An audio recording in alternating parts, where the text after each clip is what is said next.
ہماری صبحیں کبھی اپنے مالک کے نام ہو جائیں. کاش کے صبح حضرت ابو الحسن رحمۃ اللہ تعالی علیہ حضرت معاذ ابن جبل رضی اللہ تعالیٰ عنہ کے پاس بیٹھا کرتے تھے. فرماتے ہیں ان سے جو پیار بڑھا تو پھر میرا مصلی سے بھی بڑھ گیا. تابعی ہیں. فرماتے ہیں صحابی رسول سے محبت ہوئی تو ذکر سے بھی ہو گئی, پھر درود شریف سے بھی ہو گئی. محبت ان سے بڑھی تو پھر اللہ نے مسجد کا پیار بھی بڑھا دیا.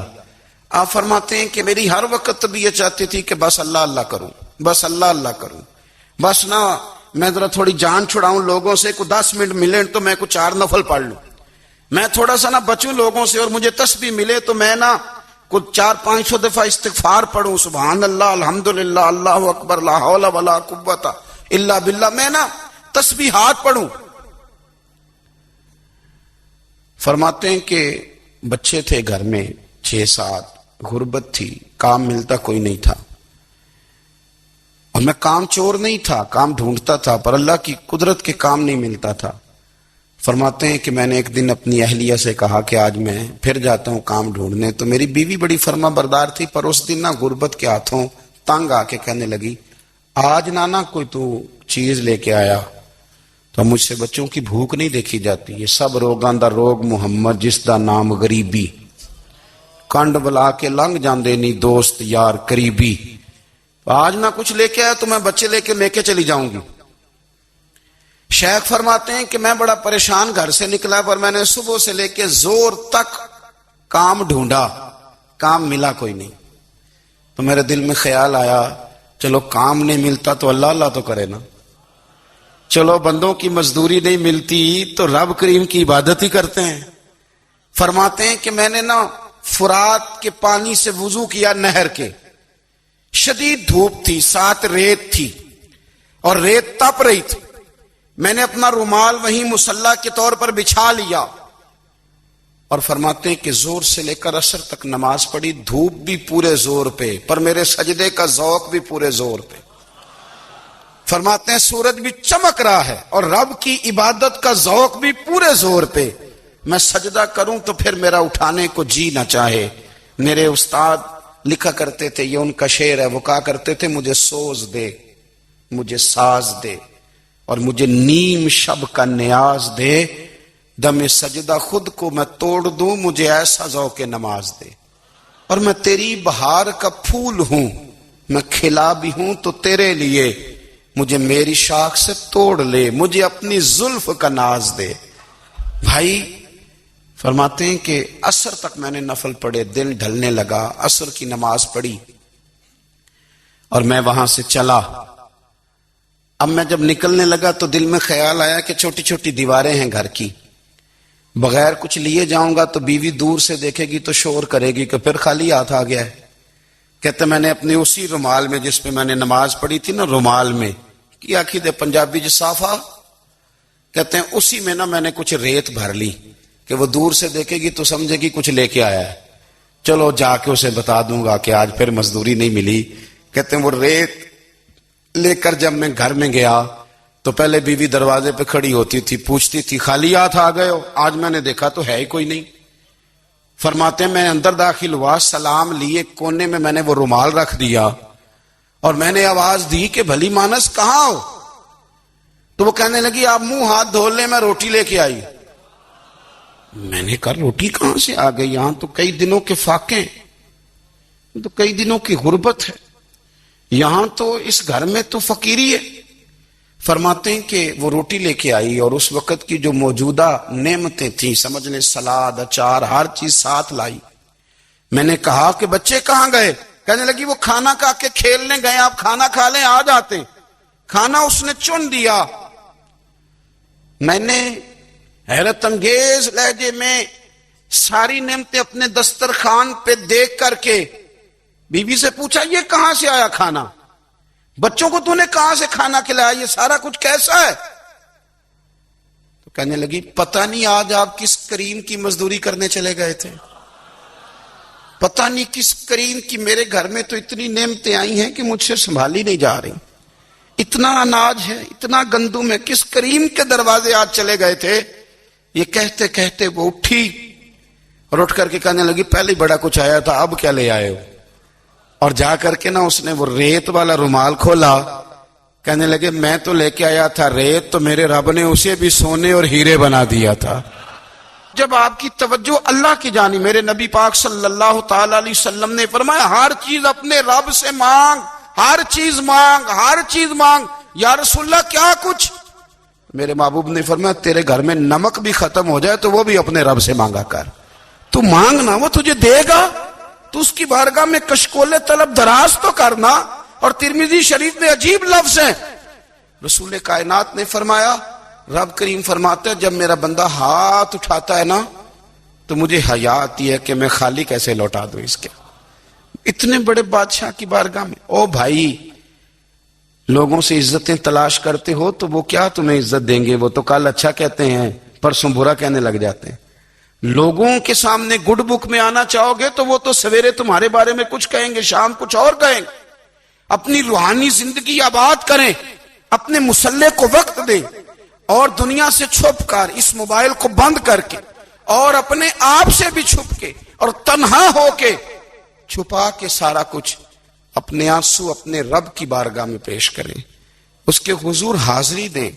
سنو نا ترمذی کی حدیث، اور اسے یاد رکھنا، نبی پاک علیہ السلام نے فرمایا اپنے دکھ لوگوں کے سامنے نہ بیان کرنا، سیٹھوں نوابوں کو نہ بتاتے پھرنا، دنیا داروں کے سامنے جا کے نہ رونا کہ میں تکلیف میں ہوں۔ فرمایا اگر دنیا داروں کو دکھ بتاؤ گے رب تمہیں کبھی غنی نہیں کرے گا۔ اور لوگ ہیں کہ الٹا مذاق اڑائیں گے۔ آپ کی جس سے بڑی پکی یاری ہے نا، پکی، وہ تب تک پکی ہے جب تک آپ نے 50,000 مانگا نہیں، اور جس وقت آپ نے کہہ دیا کہ میں مجبور ہوں میری مدد کر تو پھر ختم ہو گئی دوستی۔ لوگوں کے تعلقات آپ کے ساتھ تب تک ہیں جب تک آپ ان سے کوئی ضرورت وابستہ نہیں کرتے۔ کریم محبوب فرمانے لگے بندوں کے سامنے دکھ نہ بیان کرنا، اللہ تجھے کبھی غنی نہیں کرے گا۔ تو اپنے دکھ اپنے رب کو بتا، تو دعائیں مانگ، تو اس کی بارگاہ میں حاضر ہو، تو اس کے حضور عرض کر۔ فرمایا اپنے دکھ اپنے رب کو بتا، وہ جلدی کرے یا دیر سے کرے تجھے ساری دنیا سے بے نیاز کر دے گا، تجھے کسی کا محتاج نہیں رہنے دے گا۔ اپنے مسلح کو، اپنی دعاؤں، ایک بزرگ فرماتے ہیں میں نے دعا مانگنے کا طریقہ اپنی بیوی سے سیکھا۔ دعا مانگنے کا طریقہ اپنی، سیکھنے والے تو اپنے بچوں سے بھی سیکھ لیتے ہیں، سیکھنے والے تو ہر ایک سے سیکھتے ہیں۔ وہ کہتے ہیں میں نے دعا مانگنے کا سلیقہ اپنی بیوی سے سیکھا ہے۔ حضرت وہ کس طرح؟ فرمانے لگے میری بیوی نے نا مجھے کوئی کام بتایا، کچھ پیسوں کی ضرورت کے لیے کہا، تو میں نے اسے کہا کہ بھئی ابھی میرے پاس نہیں ہے، کچھ دنوں میں آتے ہیں تو میں دے دوں گا۔ عورتوں کی عادت ہوتی ہے وہ بار بار یاد کراتی ہیں، 2-4 دنوں کے بعد پھر اس نے کہا حضرت وہ میں نے کہا تھا کچھ پیسے، میں نے اسے کہا کہ ابھی میرے پاس نہیں ہے، کچھ دنوں میں ملتے ہیں تو میں تمہیں دے دوں گا۔ اس نے کچھ دنوں کے بعد پھر کہا حضور وہ میں نے کچھ پیسے کہے تھے۔ فرماتے میں نے ڈانٹ دیا، میں نے کہا کہ کیا تو روز مجھے شرمندہ کرتی ہے، کہا نا میرے پاس نہیں ہے، ہوں گے تو دے دوں گا، تو روز یاد کراتی ہے۔ فرماتے ہیں اس نے پہلے تو میری ڈانٹ کو سہا، پھر میرے سخت جملوں نے اس کی آنکھوں میں آنسو پیدا کر دیے، پھر اس نے اپنے آنچل میں اپنے اس دکھ کو سمیٹا، اور پھر اس نے ایک جملہ کہا تو میں رو پڑا، اور مجھے اپنے رب سے مانگنے کا طریقہ آ گیا۔ مجھے کہنے لگی حضرت جی آپ نے ڈانٹ دیا، میں نے سہ لیا، پر آپ ہی میرے شوہر ہیں، بتائیں نا آپ سے نہ کہوں تو میں کس سے جا کے کہوں۔ فرماتے ہیں میں رو پڑا، اور میں کھل کے رویا، اور میں تڑپ کے رویا، اور پھر میری سسکیاں بند گئیں۔ تو مجھے کہنے لگی آپ کو کیا ہوا؟ میں نے کہا مجھے بھی دعا مانگنی آ گئی ہے، جب میں اسے کہوں گا نا اللہ تو ہی میرا رب ہے، میں تجھ سے نہ کہوں تو میں کس سے جا کے کہوں؟ میں کیوں کسی بندے سے سوال کروں؟ میں کیوں کسی دنیا دار سے کہوں؟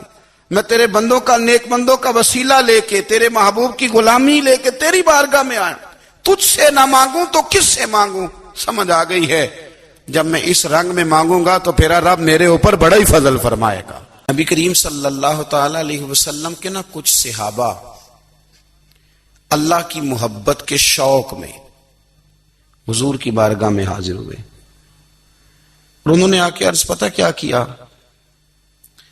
عرض کرنے لگے یا رسول اللہ صلی اللہ تعالی علیہ وسلم سالوں بیت گئے ہیں سجدے کرتے ہوئے، حضور سالوں بیت گئے ہیں تسبیح پڑھتے ہوئے، سالوں بیت گئے کہتے ہوئے کہ سبحان اللہ وہ پاک ہے، ہمیں سالوں بیت گئے یہ کہتے ہوئے کہ اللہ اکبر وہی سب سے بڑا ہے، سالوں بیت گئے کہتے ہوئے کہ الحمدللہ ساری تعریفیں اللہ کے لیے، سالوں بیت گئے اس کی تسبیح کرتے، تحلیل کرتے، تکبیر کہتے۔ حضور اب نہ ہمارا اپنے رب سے ملنے کو جی چاہتا ہے، کبھی اے حقیقت منتظر نظر آ نہ لباس مجاز میں، لاکھوں سجدے تڑپ رہے ہیں میری جبین نیاز میں، اور اقبال کہنے لگے کہ تیرے عشق کی انتہا چاہتا ہوں، تو میری سادگی دیکھ کیا چاہتا ہوں، میرا ذرا سا تو دل ہے مگر شوخ اتنا، میں وہی لن ترانی سنا چاہتا ہوں۔ میرا بھی دل کرتا ہے کہ اللہ میں تجھے کہوں میں تجھے دیکھنا چاہتا ہوں جس طرح حضرت موسیٰ کلیم علیہ السلام نے کہا تھا، اور تو مجھے کہے کہ لن ترانی تو نہیں دیکھ سکتا، ذرا سا تو دل ہے مگر شوخ اتنا، میں بھی وہی لن ترانی سنا چاہتا ہوں۔ پھر کہنے لگے بھری بزم میں راز کی بات کہہ دی، بڑا بے ادب ہوں سزا چاہتا ہوں۔ دیکھو سب لوگوں کے بیچ ہی میں نے یہ کہہ دیا۔ میرے عزیز صحابہ نا شوق میں، کتنے سارے لوگ ہیں آپ، کتنی ماشاءاللہ بڑی تعداد میں آپ آئے، ہم بھی کبھی اس شوق میں گئے ہیں کہ ہمارے رب کو دیکھنے کو دل چاہتا ہے، ہمارا جی چاہے وہ کبھی ہمیں ملے، ہم کبھی اس کی زیارت کریں، اس کی بارگاہ کرم میں ہم حاضر ہوں۔ صحابہ نے عرض کیا یا رسول اللہ صلی اللہ تعالی وسلم ہمارا رب کہاں ہے؟ ہمارا نا اپنے رب کو دیکھنے کو جی چاہتا ہے۔ جب صحابہ نے یہ عرض کیا تو اللہ نے قرآن مجید نازل کیا، فرمایا وَإِذَا سَأَلَكَ عِبَادِي أَنِّي فَإِنِّي قَرِيبٌ، محبوب جب میرے بندے آپ کی بارگاہ میں آ کے میرے بارے میں پوچھے نا تو ان سے کہہ دینا میں ان کے قریب ہی ہوں، قریب ہی ہوں۔ دلیل کیا ہے؟ آئی اذا دان، یہ جب بھی مجھ سے دعا مانگیں گے میں ان کی دعاؤں کو قبول فرماؤں گا، میں ان کے قریب ہوں، میں ان کے قریب ہوں، یہ جب بھی دعا مانگیں گے نا میں قبول کروں گا، میں ان کے قریب ہوں۔ اللہ تبارک و تعالیٰ کے بندے اللہ سے محبت کرتے، رب کی بارگاہ میں جھکتے، اس کو اپنے دکھ سناتے، اس کے پیارے محبوب صلی اللہ تعالی علیہ وسلم کا وسیلہ لے کے اس کے حضور حاضر ہو جاتے، پیشانیاں سجدوں سے روشن ہوتی۔ ہم نہ ہر چیز کے لیے وقت نکالتے ہیں، ہر چیز کے لیے، لیکن عبادت کے لیے وقت نہیں نکالتے۔ ہر شے آباد ہے، ہر شے، ہماری فیس بک بھی آباد ہے، واٹس ایپ بھی آباد ہے، ہمارے ٹویٹر بھی آباد ہیں، ہماری ہر چیز آباد ہے۔ سب سے کم آباد ہمارا مصلی رہ گیا ہے، سب سے کم۔ وہ لوگ اب ڈھونڈنے سے ملتے ہیں جن کی بغل میں مصلی ہوتا تھا۔ میرے بھائی آپ کتنا کو دنیا کے پیچھے بھاگو گے تھکا دے گی، کتنا دولت کے پیچھے بھاگو گے تھکا دے گی۔ آپ جب اپنی زندگی میں جمع تفریق کرو گے نا تو مرتے وقت احساس ہوگا کہ سارا کچھ تو لوگوں کے لیے کیا، اپنے لیے تو کر ہی کچھ نہیں سکے۔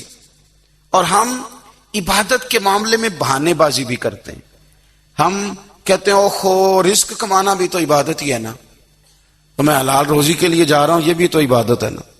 میری طرح کے لوگ کہہ دیتے ہیں کہ میں سویرے اٹھ کے مدرسے میں کچھ اسباق دیکھتا ہوں تو یہ بھی تو عبادت ہے، میں بیان کرنے کے لیے مطالعہ کرتا ہوں تو یہ بھی تو عبادت ہے نا، اتنے لمبے سفر کر کے ملک میں دنیا میں گھومتا ہوں تو یہ بھی تو میں عبادت ہی کر رہا ہوں۔ اب اسپیشل نفلوں کے لیے وقت کس طرح نکلے، اسپیشل کر کے تسبیح میں کیسے چلاؤں، میں سارا کچھ ہم بہانے بنا لیتے ہیں نا۔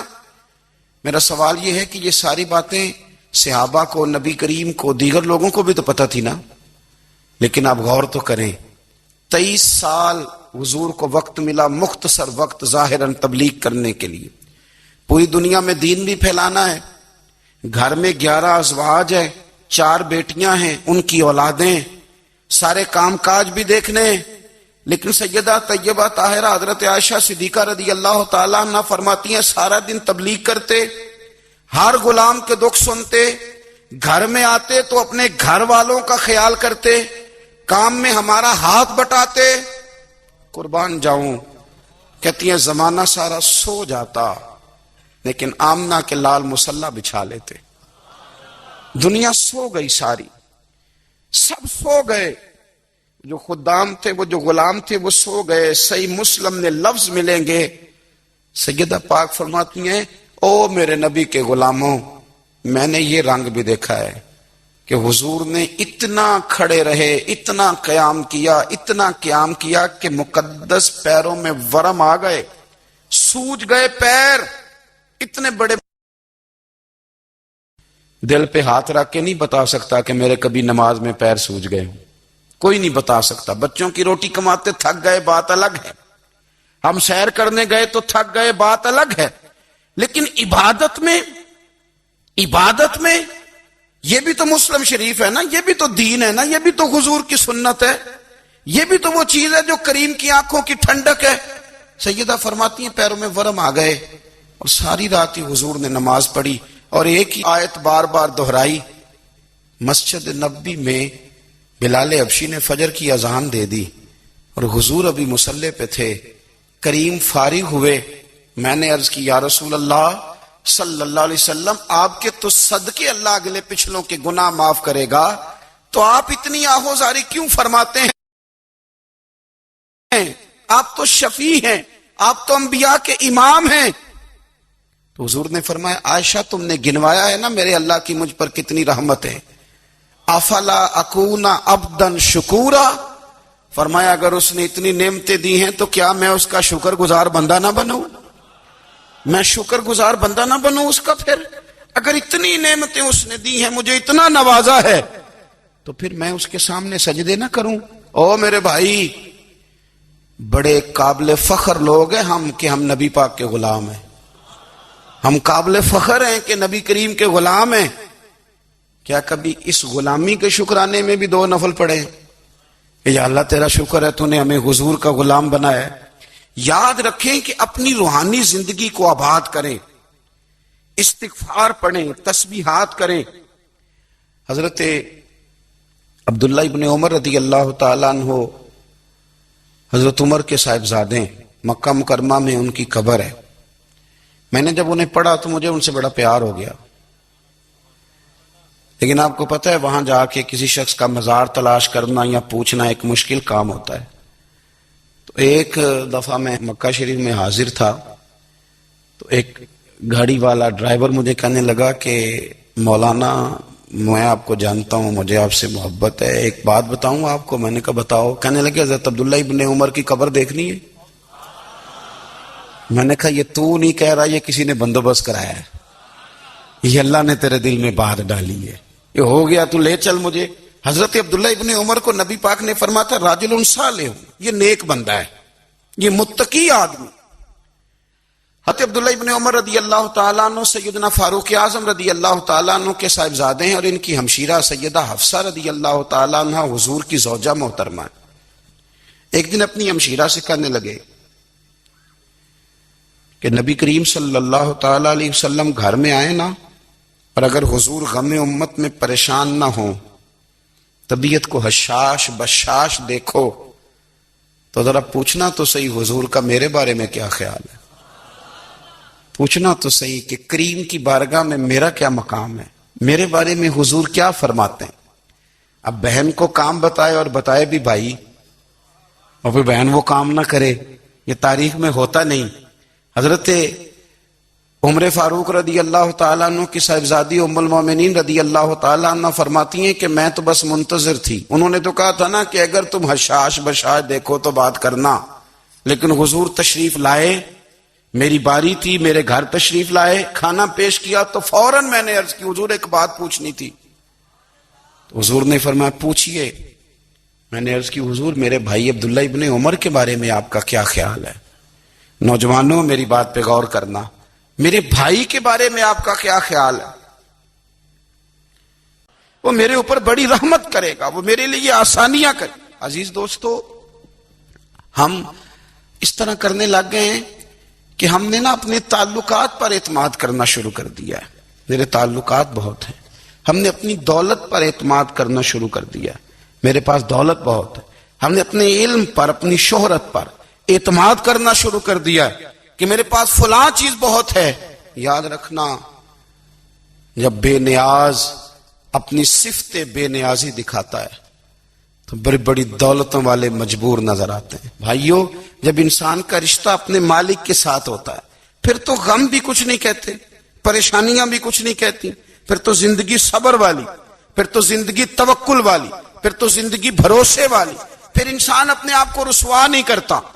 دنیا داروں سے امیدیں اس کی ختم ہو جاتی، امیدیں اللہ رسول سے لگا لیتا ہے، مضبوط ہو جاتا ہے، مضبوط، طاقتور ہو جاتا ہے، خوددار ہو جاتا ہے، باوقار باعزت ہو جاتا ہے. حضرت بہلول دانا رحمت اللہ علیہ بیٹھے تھے تو ہارون رشید حج کر کے آ رہا تھا. تو رستے میں حضرت شیخ سے ملاقات ہو گئی تو السلام علیکم کے بعد کہنے لگا، حضور کوئی حکم ہو تو بتائیے گا. تو حضرت بہلول دانا فرمانے لگے، تیرا رب کون ہے؟ اس نے کہا اللہ. تو فرمایا میرا کون ہے؟ کہا اللہ. فرمانے لگے تو بڑا ہی بیوقوف ہے، کیا تو یہ سمجھتا ہے کہ رب ہارون رشید کو تو دے گا اور بہلول دانا کو بھول جائے گا؟ تیرا بھی وہی رب ہے، میرا بھی وہی رب ہے. اس نے اگر تجھے دے کے آزمایا ہے تو ہو سکتا ہے مجھے نہ دے کے آزما رہا ہو. جب اس کی حکمت کے تقاضے ہوں گے تو عطا کرے گا اور دے گا. تو جا اپنا کام کر. بھائی، اپنی روحانی زندگی، اپنی عبادات، اپنے وظائف، اپنے روزمرہ کے معاملات، اپنی دعائیں، اپنا استغفار. دیکھو کوئی مشکل کام تو نہیں، 2 رکوع ہیں سورہ واقعہ کے، اگر رات کو پڑھ لی جائے تو. میں کس طرح یہ بات بیان کروں کہ تعویذ بانٹنا آسان ہے اور وظیفہ بتانا مشکل ہے. سارا دن تعویذ بانٹیں تو لوگ لینے کو تیار ہیں، اور اگر آپ وظیفہ بتائیں تو کہتے ہیں تو مشکل کام ہے. او خدا کے بندے، اگر آپ کا تعلق قرآن پاک کے ساتھ مضبوط ہو، قرآن پاک کے ساتھ اگر آپ کا رشتہ ہو، لوگ سفارشیں ڈھونڈتے ہیں نا دنیا میں، کوئی تعلق مل جائے تو میرا کام ہو جائے. دنیا میں اتنا مشکل معاملہ ہے، آخرت میں مجھے بتائیے گا کتنا مشکل معاملہ ہوگا.